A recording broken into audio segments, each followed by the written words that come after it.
Hi. For problem 1C on worksheet 3, the main thing here to look at is that there's friction that they want you to include, whereas in 1A and 1B there was no friction to be included. Whenever there's friction, there's heat generated, and so that would increase the amount of thermal energy. And so what you should do is pretty much have the same system, right? All four objects as in part A.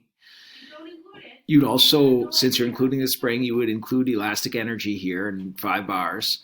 And then in the final state, you not only have kinetic energy and gravitational energy, but you also have some thermal energy.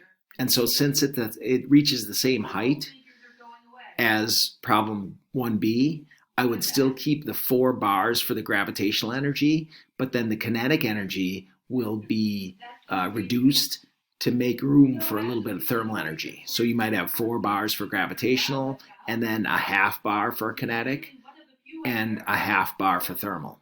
And again, the law of conservation of energy would be conserved or would be abided by, and so your equation would be EEL, elastic energy, equals EK plus EG plus ETH.